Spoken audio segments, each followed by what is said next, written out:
Skin ప్రాబ్లమ్స్లో మనం ఇంతకుముందు చెప్పినట్టుగా ఒక స్పూన్ నెయ్యి, హాఫ్ స్పూన్ కొబ్బరి నూనె కలిపి పెట్టుకొని ఒక 10-12 డ్రాప్స్ బొడ్డులో వేసి ఒక 5 మినిట్స్ మసాజ్ చేసుకోవాలి.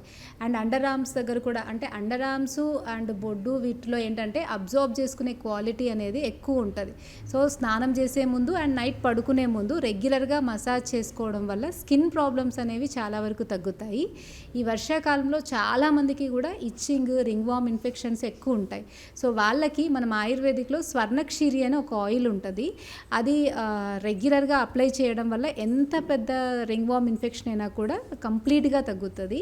ఇంట్లో చేసుకునే వాటితో అయితే మిరియాలు చాలా బాగా పనిచేస్తాయి. మిరియాల పౌడర్ని కొంచెం నేతిలో కలిపి ఆ రింగ్ వార్మ్ ఇన్ఫెక్షన్ దగ్గర పెట్టుకుంటూ ఇంటర్నల్గా వేపాకు, పసుపు కలిపిన ముద్ద అనేది ఒక పల్లి గింజ సైజులో రెగ్యులర్గా మార్నింగ్, ఆఫ్టర్నూన్, ఈవినింగ్ వేసుకోవాలి. ఇలా ఒక 1 వీక్ చేస్తే నార్మల్గా ఉన్నటువంటి రింగ్ వార్మ్ ఇన్ఫెక్షన్స్ అయితే తగ్గుతాయి. సివియర్గా ఉన్న వాటికైతే డెఫినెట్గా కన్సల్ట్ చేయాల్సిందే.